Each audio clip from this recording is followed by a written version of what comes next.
मेरे प्यारे बच्चों नमस्कार। आपका अपना YouTube चैनल स्मार्ट टॉपर में बहुत बहुत स्वागत है। बताइए कैसे हैं आप लोग। आशा करते हैं आप लोग बिल्कुल स्वस्थ होंगे और अपना पढ़ाई भी सही ढंग से कर रहे होंगे। तो बच्चों आज का जो हमारा क्लास है वो बहुत ही ज़्यादा महत्वपूर्ण होने वाला है, क्योंकि आज हम 10वीं क्लास की संस्कृत को पढ़ने वाले हैं। 10वीं क्लास की जो बुक है पीयूषम, उसको आज हम लोग पढ़ने वाले हैं और उसमें हम लोग सबसे पहला चैप्टर पढ़ने वाले हैं जो कि है मंगलम। तो आइए इस क्लास को ध्यान से देखिएगा बच्चों, एक एक पॉइंट को ध्यान से समझिएगा ताकि आप लोग को बिल्कुल अच्छी तरह से समझ में आए। तो बच्चों आज हम लोग क्या पढ़ने वाले हैं, तो आज हम लोग 10th क्लास की संस्कृत को पढ़ने वाले हैं। संस्कृत को पढ़ने वाले हैं और उसमें जो हमारा फर्स्ट चैप्टर है वो है मंगलम। फर्स्ट चैप्टर है उसका क्या नाम है, मंगलम। और मंगलम पाठ का हम पूरा अर्थ समझेंगे पहले कि मंगलम पाठ में क्या क्या दिया हुआ है, उसका संपूर्ण अर्थ हम इस क्लास में समझेंगे। तो आइए हम लोग कुछ संस्कृत के बारे में जान लेते हैं 10वीं क्लास की कि इसमें क्या क्या रहता है। देखिए बच्चों, संस्कृत हमारा 2 पार्ट में बटा हुआ है 10th में। पहला तो हमको बुक पढ़ना होता है और दूसरा व्याकरण। पहला क्या बच्चों हमको पढ़ना होता है, पहला हमको बुक पढ़ना होता है 10th क्लास में और दूसरा व्याकरण पढ़ना होता है। तो बुक ऐसे हमारा 2 है, बुक 2 पढ़ना है जो कि उसका नाम है पीयूषम। इसका पार्ट 1 है एक और एक 2 है, तो हमको पार्ट 1 ही पढ़ना होता है क्योंकि पार्ट 1 से ही एग्जाम में जो होते हैं क्वेश्चन वो आते हैं। तो बुक में हमको कितने चैप्टर पढ़ने होते हैं, बुक में हमको पूरे साल में पूरे 14 चैप्टर को अध्ययन करना होता है। 14 चैप्टर को हम लोग पढ़ेंगे। जो पहला चैप्टर है हमारा मंगलम से शुरू होकर और लास्ट में 14 चैप्टर जाता है शास्त्रकारा पाठ तक खत्म होता है। पहला मंगलम से शुरू होकर कहाँ खत्म होता है बच्चों, शास्त्रकारा पाठ में, जो कि संस्कृत का सबसे लास्ट अध्याय है, लास्ट चैप्टर है। तो सबसे पहले आज हम लोग देखने वाले हैं बच्चों मंगलम को आज हम पढ़ने वाले हैं। तो इस क्लास को बच्चों अच्छी तरह से समझिएगा कि क्या क्या हम बतला रहे हैं, उसको बिल्कुल ध्यान से आप लोग बोर्ड पर समझिएगा। तो देखिए बच्चों,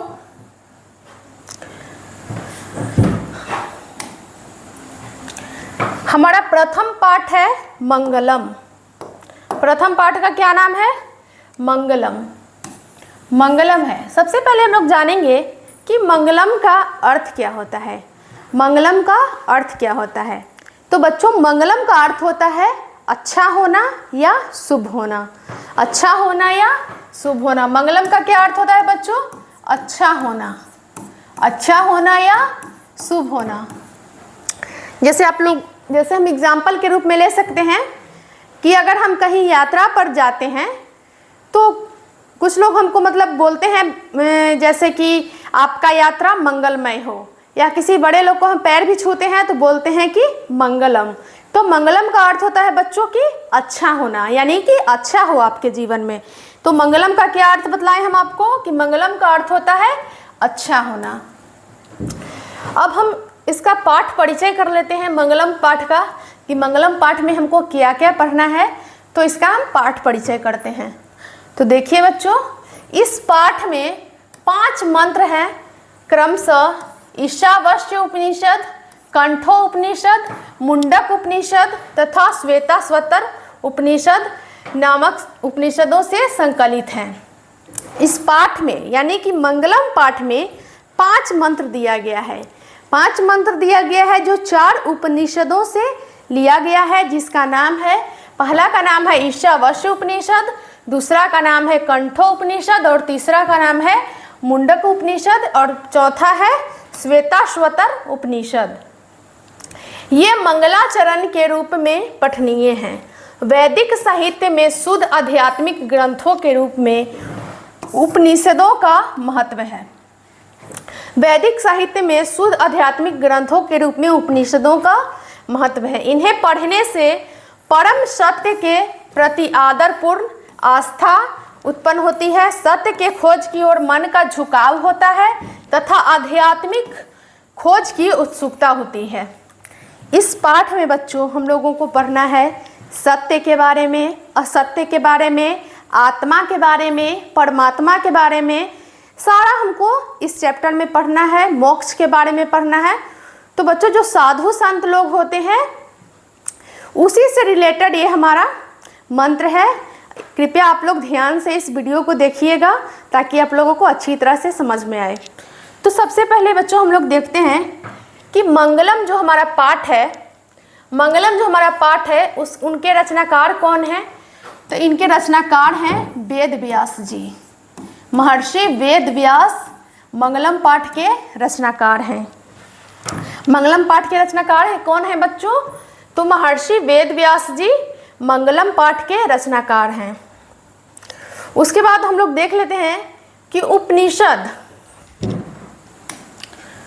उपनिषद का अर्थ क्या होता है, उपनिषद कैसे बनता है?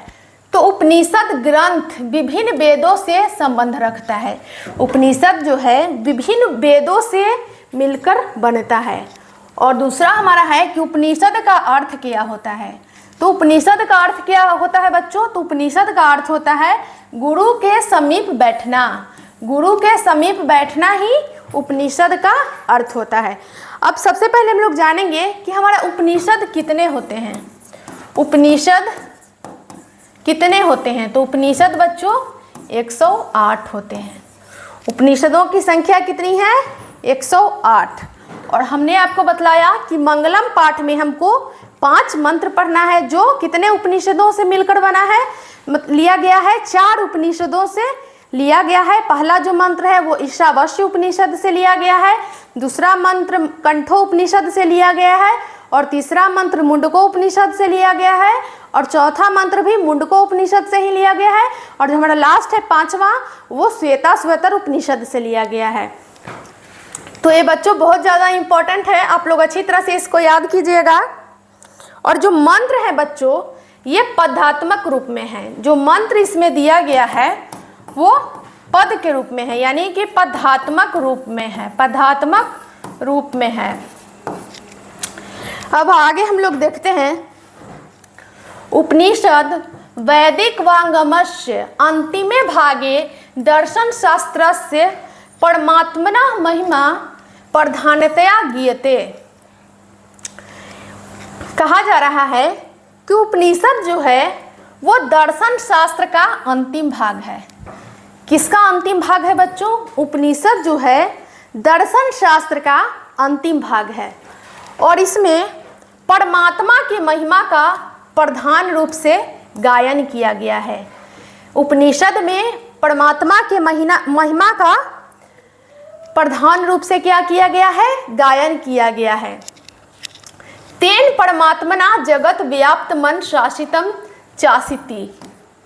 सभी जगह, सभी जगत में परमात्मा ही व्याप्त है।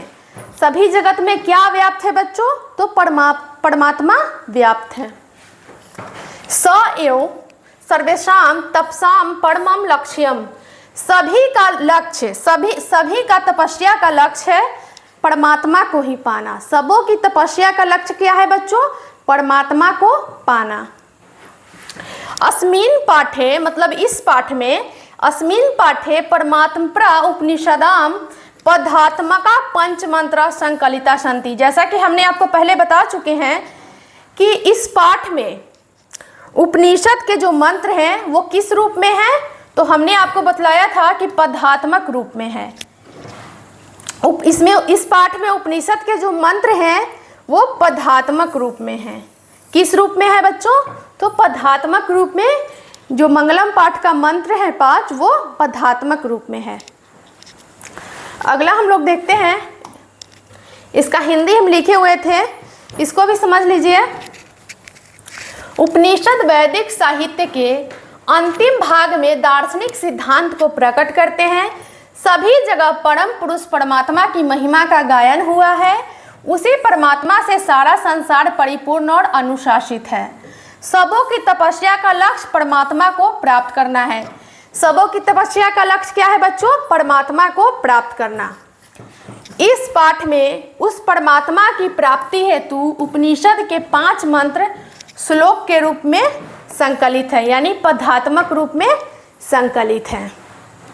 तो इतना क्लियर हो गया बच्चों कि मंगलम पाठ में कितने मंत्र हैं? तो 5 मंत्र हैं। कितने उपनिषदों से लिए गए हैं? तो 4 उपनिषदों से लिए गए हैं।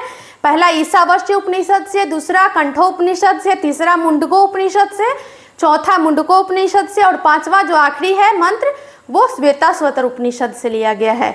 तो इतना आप लोग ध्यान में जरूर रखिएगा बच्चों। अगला हम लोग देखते हैं, ये हमारा मंगलम पाठ का सबसे पहला मंत्र है। मंगलम पाठ का सबसे पहला मंत्र है, तो इसको हम लोग देखते हैं। हिरण्यमेन पात्रेण सत्यस्य पीहितम मुखम तत्वम पुषान पावरिनु सत्य धर्माय दृष्टय। पहला जो मंत्र है वो इसमें बतलाया गया है कि हिरण्यमेन पात्रेण, हिरण्यमेन मतलब होता है सोने का आवरण या सोने का बर्तन या सोने का पात्र। तो कहा गया है बच्चों कि जो सत्य का मुख है, जो सत्य का मुख है वो सोने के आवरण से ढका हुआ है। जो सत्य का मुख है वो सोने के पात्र से ढका हुआ है। दूसरा है तत्वम पुषान पावरिनु सत्य धर्माय दृष्टये। सत्य का मुख क्या चीज से ढका हुआ है बच्चों?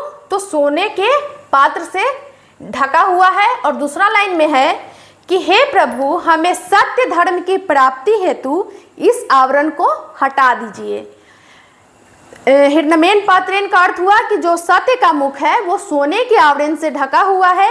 हे प्रभु मुझे सत्य धर्म की प्राप्ति हेतु इस सोने के आवरण को हटा दीजिए ताकि हम सत्य की खोज कर सके, सत्य की प्राप्ति कर सके। आइए इसको हम अच्छी तरह से अर्थ में समझते हैं। तो पहला जो मंत्र है उसको हम लोग अच्छी तरह से अर्थ में समझेंगे। इसका हिंदी में हम लिखे हुए थे, देखिए। प्रस्तुत श्लोक ईशावास्य उपनिषद से संकलित तथा मंगलम पाठ से लिया गया है। प्रस्तुत श्लोक पहला मंत्र तो हम आपको बतला चुके हैं कि ईशावास्य उपनिषद से लिया गया है। तो वही यहाँ पे हम लिखे हैं कि प्रस्तुत श्लोक ईशावास्य उपनिषद से संकलित तथा मंगलम पाठ से लिया गया है। इसमें सत्य के विषय में कहा गया है। किसके विषय में कहा गया है बच्चों? तो सत्य के विषय में कहा गया है कि संसार के मोह माया के जाल में फंस जाने के कारण विद्वान व्यक्ति भी सत्य की प्राप्ति नहीं कर पाता है। इसमें सत्य के विषय में कहा गया है कि संसार के मोह माया के जाल में फंस जाने के कारण विद्वान व्यक्ति भी सत्य की प्राप्ति नहीं कर सकता है। संसार की मोह माया का जाल कहने का क्या अर्थ है? संसार में हम लोग के मतलब जो रिश्ते होते हैं, जैसे पति का रिश्ता होता है, पत्नी का रिश्ता होता है, बेटे का रिश्ता होता है, बहू का रिश्ता होता है, तो इन सब रिश्तों से हम मतलब उलझ के रह जाते हैं। हम लोग सत्य की खोज नहीं कर पाते हैं और हम लोग रिश्तों में ही बंध के उलझ के रह जाते हैं। तो इसलिए इस चैप्टर में लिखा गया है कि इसमें सत्य के विषय में कहा गया है कि संसार के मोह माया के जाल में फंस जाने के कारण विद्वान व्यक्ति भी सत्य की प्राप्ति नहीं कर पाते हैं। इस श्लोक में कहा गया है कि सत्य का मुख सोने के पात्र से ढका हुआ है। किस चीज से ढका हुआ है बच्चों? तो सोने के पात्र से ढका हुआ है। किसका मुंह ढका हुआ है? तो सत्य का मुख सोने के पात्र से ढका हुआ है। इसलिए हे प्रभु इस आवरण को हटा दीजिए ताकि सत्य और धर्म को हम लोग जान सकें। आपको हम पहले ही बतलाए थे कि सत्य का जो मुख है वो सोने के आवरण से ढका हुआ है। और हे प्रभु सत्य धर्म की प्राप्ति हेतु इस आवरण को हटा दीजिए ताकि हम लोग भी सत्य की प्राप्ति कर सके। तो आशा करते हैं आप लोग को पहला ये मंत्र बिल्कुल अच्छी तरह से समझ में आया होगा। अगला हम लोग देखते हैं, हमारा दूसरा जो मंत्र है वो है, देखिए यहाँ पे, अनोर्नियान महतो महियान आत्मस्य जंतो निर्हिता गुहायाम तम क्रतु पश्यति वित शोको धातु प्रसादन महिमान मात्मना। आप लोग सोच रहे होंगे कि संस्कृत पढ़ना कितना हार्ड है, लेकिन हार्ड नहीं है बच्चों। इसको जितनी आप सरल भाषा में पढ़िएगा तोड़ तोड़ के, उतना ही आप लोगों के लिए अच्छा रहेगा और आप लोग को जल्दी पढ़ने आ जाएगा। जैसे कि देख लीजिए, ये कितना बड़ा वर्ड है, धातु प्रसाद न महिमान मान मतना। तो इसको 3 बार 4 बार करके पढ़ेंगे। पहला धातु पढ़ेंगे, दूसरा प्रसाद पढ़ेंगे, तीसरा महिमा पढ़ेंगे और चौथा में आत्मना पढ़ेंगे। तो हो गया ना कितना आसान। और ऐसे एक बार में आप लोग पढ़ने का कोशिश कीजिएगा तो ये कभी संभव नहीं हो पाएगा। तो इसलिए आप लोग संस्कृत बच्चों तोड़ तोड़ के पढ़िएगा ताकि अच्छी तरह से आपको पढ़ने आए। तो इसका हम लोग देखते हैं कि अनुर्नियान महतो महियान, कहने का क्या अर्थ है कि अणु से भी छोटा और महान से भी महान।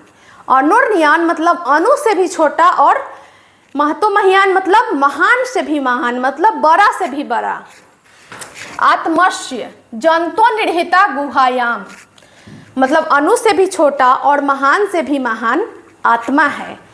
अणु से भी छोटा और महान से भी महान क्या है बच्चों? आत्मा, जो जीवों के हृदय रूपी गुफा में निवास करता है।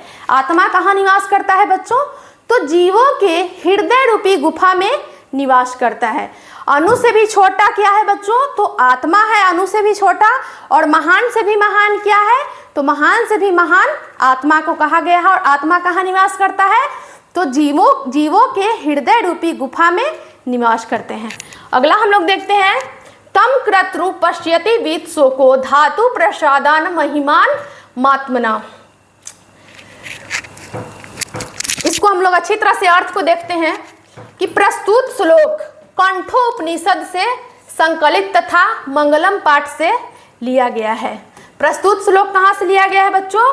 प्रस्तुत श्लोक कंठोपनिषद से संकलित तथा मंगलम पाठ से लिया गया है। इसमें आत्मा के स्वरूप एवं निवास के विषय में बताया गया है। इसमें आत्मा के स्वरूप के बारे में बताया गया है दूसरा मंत्र में, और निवास के विषय में बताया गया है।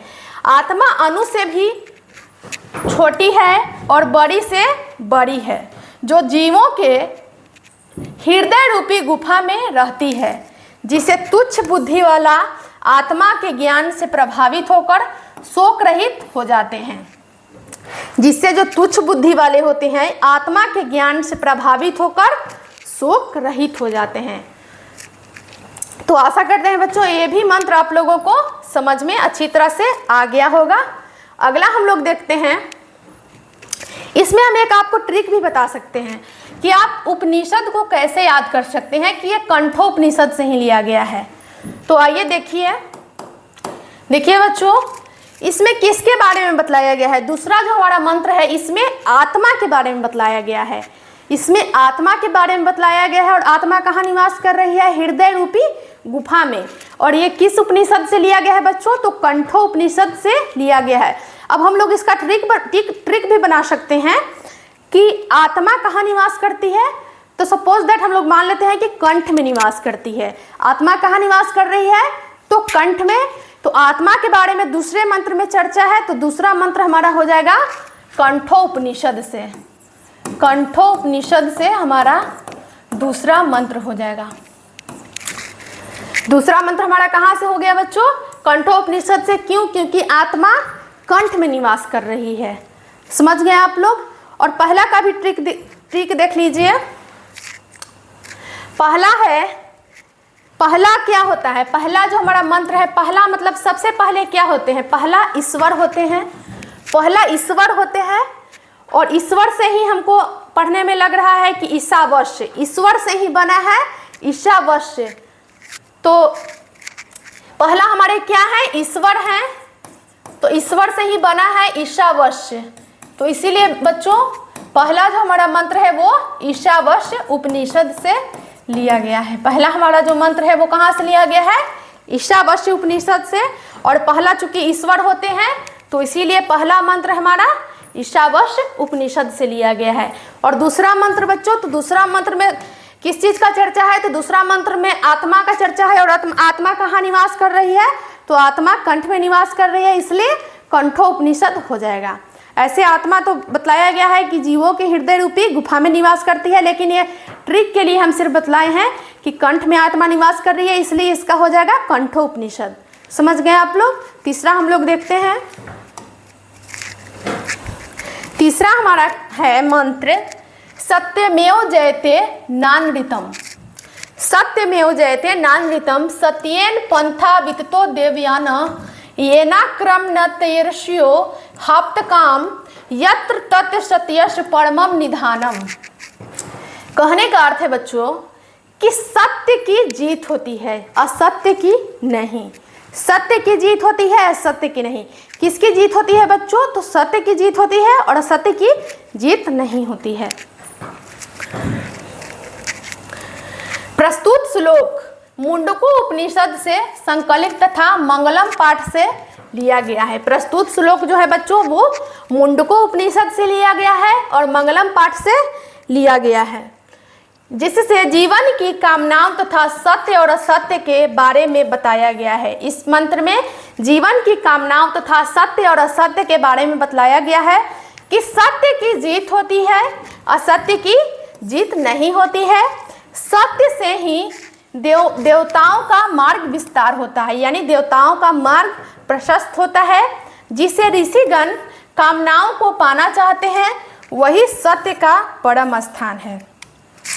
यहाँ पे समझिएगा बच्चों कि सत्य की जीत होती है, असत्य की जीत नहीं होती है। और सत्य से ही देवलोक का रास्ता खुलता है, यानी कि मार्ग प्रशस्त होता है।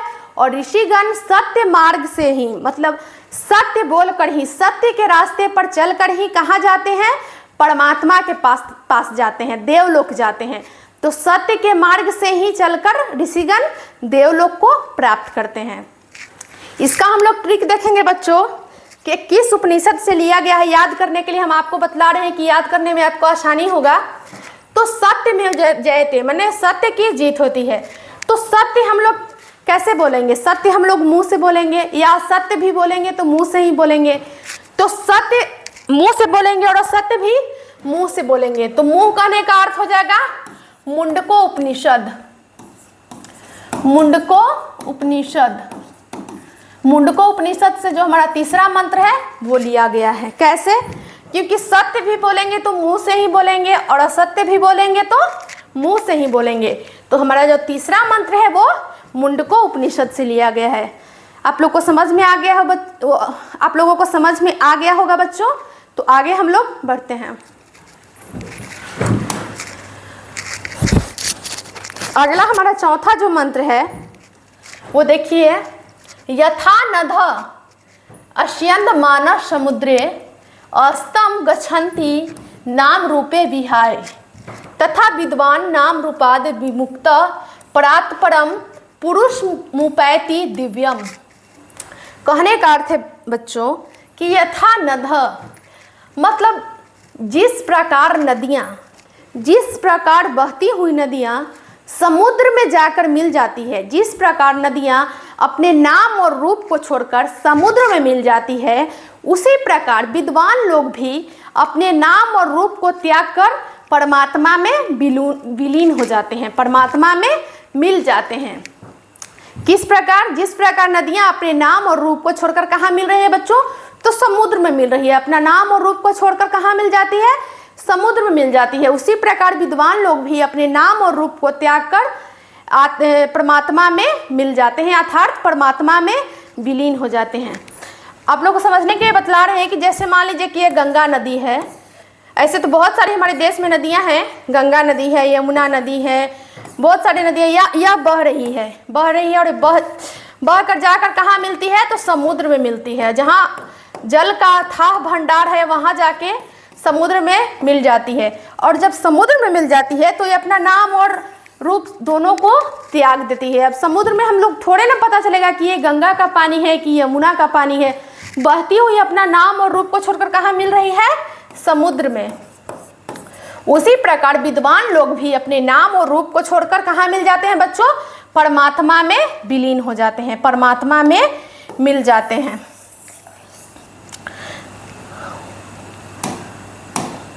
इसका अर्थ देखिए बच्चों, इसका अर्थ है प्रस्तुत श्लोक प्रस्तुत श्लोक मुंडको उपनिषद से संकलित तथा मंगलम पाठ से लिया गया है। प्रस्तुत श्लोक कहाँ से लिया गया है बच्चों? तो ये भी जो हमारा मंत्र है ये भी मुंडको उपनिषद से ही लिया गया है और मंगलम पाठ से संकलित है, जिसमें बताया गया है कि जिस प्रकार नदियाँ अपना नाम और रूप को छोड़कर बहते हुए समुद्र में मिल जाती है, उसी प्रकार विद्वान पुरुष भी अपने नाम और रूप को त्याग कर परमात्मा में मिल जाते हैं, परमात्मा में मिल जाते हैं। नदियाँ कहाँ मिल रही है बच्चों? अपने नाम और रूप को छोड़कर तो समुद्र में मिल रही है, और विद्वान लोग कहाँ मिल रहे हैं? तो परमात्मा में मिल रहे हैं। तो आशा करते हैं बच्चों आप लोग को ये भी मंत्र अच्छी तरह से समझ में आया होगा। अगला हम लोग देखते हैं,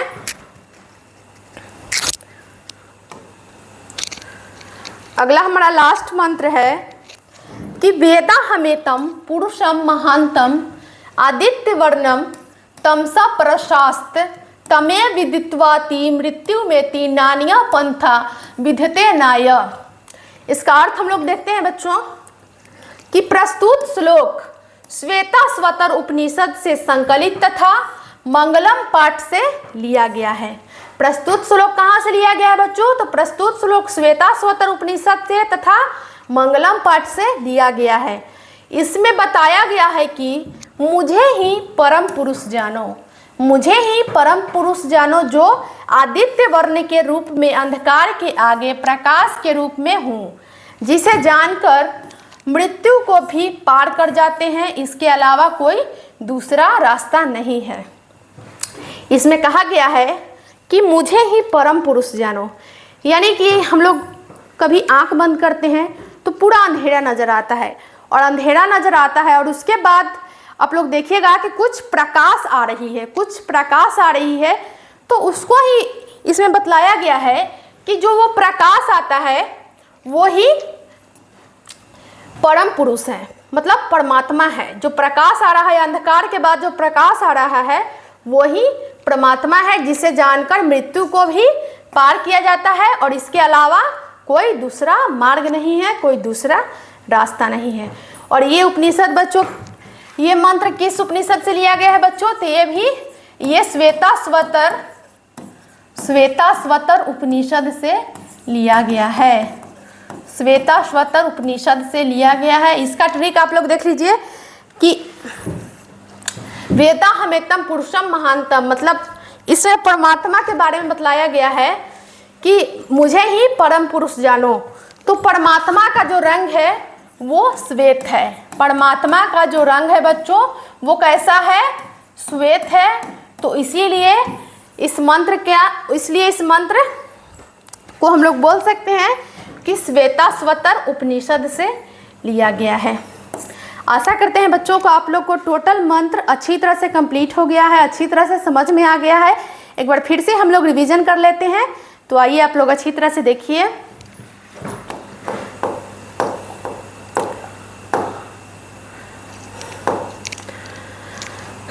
देखिए बच्चों, हम बतलाए थे कि मंगलम जो पाठ है उसके रचनाकार कौन है? तो मंगलम पाठ के रचनाकार हैं वेद व्यास जी, महर्षि वेद व्यास जी मंगलम पाठ के रचनाकार हैं। और ये मंगलम पाठ में 5 मंत्र दिया गया है जो 4 उपनिषदों से लिया गया है। पहला मंत्र लिया गया है ईशावास्य उपनिषद से, दूसरा मंत्र कंठो उपनिषद से लिया गया है, तीसरा मंत्र लिया गया है मुंडको उपनिषद से, और चौथा मंत्र भी लिया गया है मुंडको उपनिषद से ही, और 5वां जो हमारा लास्ट मंत्र है वो लिया गया है श्वेताश्वतर उपनिषद से। अब बच्चों उपनिषद कितने हैं, उपनिषदों की संख्या कितनी है? तो उपनिषदों की संख्या होती है बच्चों 108। उपनिषदों की संख्या कितनी होती है? 108। और उपनिषद का अर्थ क्या होता है? तो उपनिषद का अर्थ होता है बच्चों गुरु के समीप बैठना, और उपनिषद विभिन्न वेदों और ग्रंथों से मिलकर बना हुआ है। अब हम लोग जानेंगे कि मंगलम का अर्थ क्या होता है। तो मंगलम का अर्थ हम बतला दिए कि अच्छा होना या शुभ होना होता है, बाकी और कुछ नहीं है बच्चों। इतना आप लोग अगर ध्यान में रखते हैं तो आपका सारा जो है वो कंप्लीट हो जाएगा क्वेश्चन आंसर। और इसमें तो सब्जेक्टिव बिल्कुल 100% हिंदी में ही पूछता है, और संस्कृत में 10% ही क्वेश्चन आते हैं जो कि ऑब्जेक्टिव के रूप में आते हैं। तो मंगलम पाठ से बच्चों हमारा जो मार्क्स कैरी करता है, मंगलम पाठ से टोटल हमारा जो मार्क्स है वो 5 नंबर का मार्क्स कैरी करता है। 3 क्वेश्चन ऑब्जेक्टिव में पूछेगा और 1 क्वेश्चन पूछेगा सब्जेक्टिव में, जो कि 2 नंबर में आता है। तो 5 नंबर का जो हमारा चैप्टर है वो कंप्लीट हो गया है। आशा करते हैं आप लोग को बिल्कुल अच्छी तरह से हम समझा पाए होंगे, और मिलते हैं अगली क्लास में इसके ऑब्जेक्टिव एंड सब्जेक्टिव के साथ। और कृपया करके आप हमारे वीडियो को लाइक, सब्सक्राइब और शेयर ज़रूर कीजिएगा। अगली क्लास में हम बच्चों मंगलम का ऑब्जेक्टिव एंड सब्जेक्टिव क्वेश्चन को हल करेंगे। फिलहाल धन्यवाद।